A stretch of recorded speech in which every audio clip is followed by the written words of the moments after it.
My dear, be happy, be aware, be hardworking, be safe and live long in the name of God, the most beneficent and merciful। आज का subject matter ये रहा कि मैंने आपको माध्य या समांतर माध्य निकालने की 3 विधियां जो बताया था अगला वीडियो में, उन्हीं 3 विधियों में से जो पहला विधि है, आपको सबसे पहला विधि प्रत्यक्ष विधि है, उसी विधि पर आज मैं बनाकर बताऊंगा। और ये कोई प्रतिबंध नहीं कि आपको इसी विधि पर बनाना है, जिस विधि पर आपको आसान लगे आप बना सकते हैं। और इसको बनाने के बाद से आप चाहें तो अपना एनसीईआरटी का जो बुक है, यानी कि आपका बिहार बोर्ड वाला जो बिहार टेक्स्ट बुक जो है, इसको जो है हम चाहेंगे तो यानी कि बीटीबीसी जो है, आप जो है उसको बहुत आसानी से जो हल कर सकते हैं। यानी कि उस बीटीबीसी का जो क्वेश्चन है 14 एक्सरसाइज 14.1, वहाँ से आप आसानी से 2 चैप्टर तक बना सकते हैं। 14.1 और 2 का आसानी से बना सकते हैं।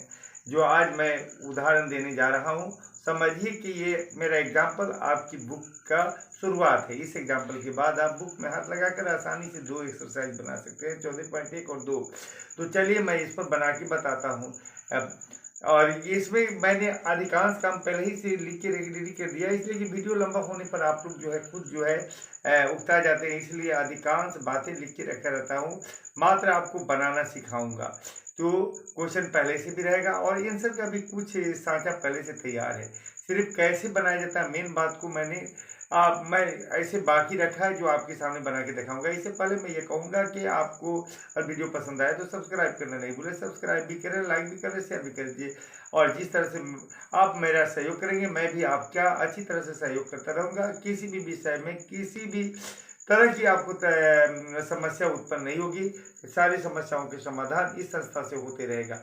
ये मेरी संस्था से सारे विषय की ऐसी जो तैयारी आसान तरीके से कराई जाती है, इसलिए जो अगर मुझसे लगाव रखते हैं तो आपको किसी भी विषय में किसी तरह की क्या तकलीफ नहीं हो सकता। तो चलिए मैं आपको बताना सिखाता हूँ। चलिए स्टार्ट विषय वस्तु पर आता हूँ। तो चलिए यहाँ आपका क्वेश्चन रहा, क्या क्वेश्चन रहा? एक क्षेत्र के बच्चों के दैनिक जेब खर्च को निम्नलिखित बंटन में दर्शाया गया है। जब जेब खर्च का माध्य दर्शाइए, यानी कि माध्य या समांतर माध्य या औसत कहें तो ये वर्ग अंतराल में है 11 से 13, 13 से 15, 15 से 17, 17 से 19, 19 से 21, 21 से 25, 21 से 23, 23 से 25, 21 से 23 है या 23 से 25, 21 से 23 और 23 से 25। और बारंबारता है 7, 6, 9, 13, 20, 5, 4, यानी कि 11 से 13 की बारंबारता 7 है। यानी कि 11 और 13 के बीच की बारंबारता कितनी है? 7 है। 13 और 15 के बीच की बारंबारता जो है कितना है? यानी कि जानते हैं 11 से 13 के बीच बारंबारता 7 क्या बता रहा है कि 11 से मतलब कहा गया कि एक क्षेत्र के बच्चों के दैनिक जेब खर्च को निम्नलिखित, कहने का मतलब है कि जेब खर्च जो कर रहा है ये 11 से 13 रुपया जेब खर्च करने वाले बच्चा की संख्या 7 है, और 13 से 15 जेब खर्च करने वाले की संख्या 6 है, और 15 से 17 रुपया खर्च करने वाले का जेब खर्च कितना है? 15 रुपया से 17 रुपया खर्च करने वाले बच्चे की संख्या कितना है? 9 है। 17 से 19 रुपया खर्च करने वाले की संख्या 13 है, और 19 से 21 रुपया खर्च करने वाले की संख्या 20 है। 21 से 23 खर्च करने वाले की संख्या 5 है। 23 से 25 रुपया खर्च करने वाले बच्चों की संख्या कितनी है? 4 है। यही बताया जाता है इस ये वर्ग अंतराल है और ये इसकी बारंबारता है। अब देखिए हल किस तरह से करेंगे। सबसे पहले हम क्या करेंगे कि जब इस तरह से वर्गीकृत आंकड़ा रहे तो इस विधि से, कौन विधि हम जो चल रहे हैं, यह विधि हमारी कौन है? यह विधि हमारी है प्रत्यक्ष विधि है, यानी कि प्रत्यक्ष विधि से हल करेंगे। प्रत्यक्ष विधि है। इस प्रत्यक्ष विधि से हल करते समय में प्रत्यक्ष विधि यानी कि डायरेक्ट मेथड है। इस विधि से हल करते समय में हमें क्या करना होगा कि मतलब सबसे पहले 4 खंड बनाएंगे। 4 खंड में क्या होगा? पहला खंड में ये वर्ग अंतराल लिखेंगे, दूसरा खंड में बारंबारता लिखेंगे, तीसरा में वर्ग चिन्ह और चौथा में एफ एक्स लिखेंगे। अगर ये आपका वर्ग चिन्ह पहले ही से दिया रहेगा तो वर्ग चिन्ह इधर से रहेगा, तो हमको इतना बेजार नहीं करेंगे, तो 3 ही खंड पर बना लेंगे। अगर हमारा ये वर्ग चिन्ह पहले या बारंबारता शुरू में दिया रहेगा तो बस ये तीसरा का खंड ये बनाएंगे, 3 खंड पर हमारा बन जाएगा। लेकिन वर्ग चिन्ह नहीं रहेगा, वर्ग अंतराल रहेगा, तो हमको 1 खंड और बनाना पड़ेगा, क्योंकि वर्ग चिन्ह और एफ में गहरा संबंध है। यानी कि एफ और एक्स जानते ही हैं, एफ एक्स प्राप्त करना है, तो एफ और एक्स रहेगा तब ना एफ एक्स प्राप्त होगा। तो चलिए अब क्या करते हैं, ये वर्ग चिन्ह यानी कि मध्य मान कैसे ज्ञात करते हैं, दोनों को जोड़ देते हैं। जोड़ के ना 2 से भाग देते हैं, तो 13 11 जोड़ देंगे तो कितना हो जाएगा हमारा, 13 11 जोड़ेंगे तो 24, 2 से भाग देंगे तो 12 हो जाएगा। ये 13 15 जोड़ेंगे तो हमारा कितना हो जाएगा, 28 हो जाएगा। 13 15 जोड़ेंगे तो 28, 2 से भाग दे देंगे तो हमारा कितना हो जाएगा, 14। ये 15 17 जोड़ेंगे तो कितना हो जाएगा, 15 17 जोड़ेंगे तो हो जाएगा 32, 2 से भाग दे देंगे तो 16 हो जाएगा। ये 17 19 जोड़ेंगे तो कितना हो जाएगा, 34, 2 से भाग 17 19 जोड़ेंगे तो 36, 2 से भाग देंगे तो क्या हो जाएगा, 18 हो जाएगा। और ये जो 19 से 21 जोड़ेंगे तो कितना हो जाएगा, 40, 2 से भाग देंगे तो 20 हो जाएगा।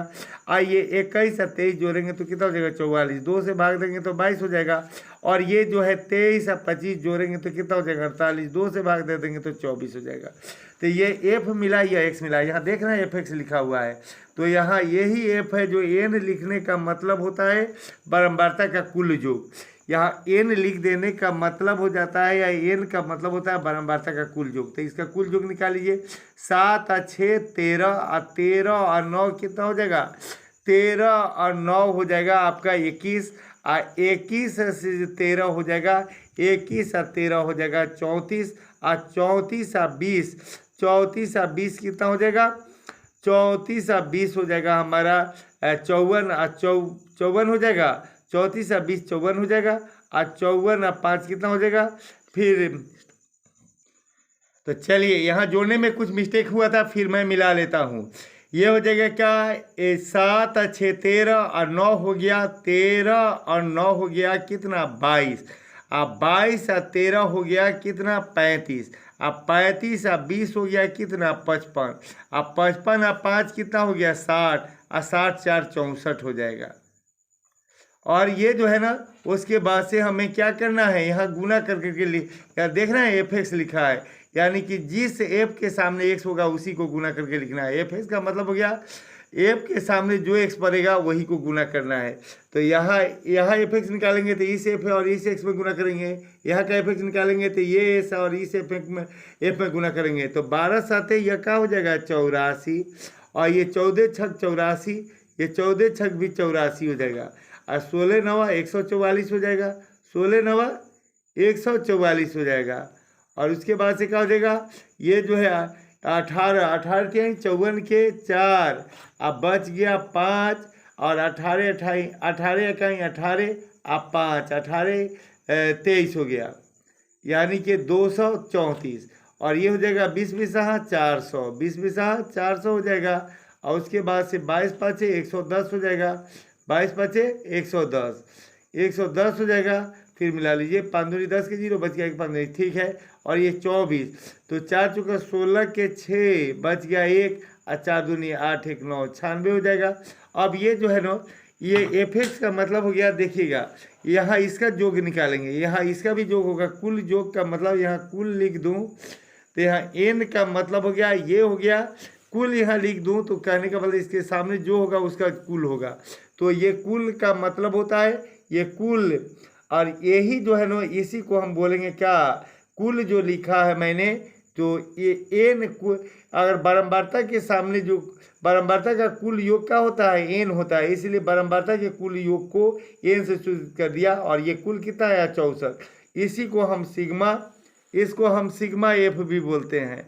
और देखिएगा आप फिर देखिएगा यहाँ पर जोड़ेंगे तो कितना हो जाएगा, 4 4 8 और 4 12 और 4 12 4 16, 16 6 20 के 0, 16 6 20 के 0, सॉरी 16 6 हो गया आपको कितना 22, 22 के 2, 16 6 22, यानी 4 4 8 और 4 12 और 4 16 6 22, 22 के 2 बच गया 2, 2 8 10 और 10 8 18, 18 18 4 18 4 कितना हो जाएगा यानी कि लिखने में कुछ ये हुआ है, ये 4 इसके सामने होगा, तो फिर मिला लीजिए यहाँ कैसे होगा। यानी कि इसमें से 2 बचा तो 2 8 10 और 10 8 18, 18 और 4 22 और 22 और 22 और 3 25 और 25 और 1 25 और 1 क्या हो जाएगा 26 और 26 और 9 कितना हो जाएगा 26 9 35, 26 9 35 के 5 हो जाएगा, बच जाएगा 3, तो हो जाएगा कितना ये जो है 3, तो 3 3 और 1 4 और 4 2 4 और 2 कितना हो जाएगा 6 और 6 और 4 10 और 10 1 11 11 हो जाएगा, यानी कि 1152 हो जाएगा। ये जो बोलेगा ये समझिए क्या हो गया सिग्मा एफ एक्स हो गया है, ये माने सिग्मा एफ एक्स होगा। ये टोटल जो आएगा एफ एक्स का जो टोटल आएगा उसको, यानी कि एफ का जो टोटल आएगा sigma F I, F x का जो टोटल आएगा उसको सिग्मा एफ एक्स कहेंगे। अब देखिए कितना आसान तरीके से हमारा बन जाएगा माद एक से समांतर माद के एक्स डैश से सूचित करते हैं। एक्स डैश बराबर क्या होता है सिग्मा एफ एक्स बटा sigma F, sigma F x बटा सिग्मा एफ।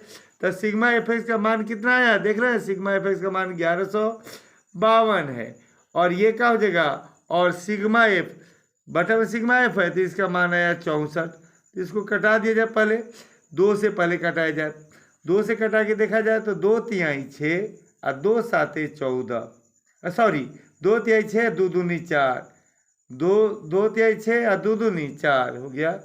अब देखिएगा ये 2 5 10 बचेगा 1, 2 7 14 और 2 6 12, लग रहा है फिर 2 से कटने वाला है। तो देखिएगा 8 से काट के देखता हूँ तो 8 7 56, 8 7 56 और 1 बच जाएगा, तार दूनी 16 हो गया, 1 बच जाएगा तो 1 पर 6 आएगा तो 16, तार दूनी 16 आई 8 चौका 32, आसानी से कट जा रहा है। फिर ये 4 से 4 इकाई 4 और 4 इकाई 4 और बच गया इसमें से कितना 3 बच गया, तो 3 पर 2 आएगा तो 32 हो जाएगा, तो 4 8 32, 4 8 32 बराबर में कितना आ गया 18, यही हमारा आंसर हो गया।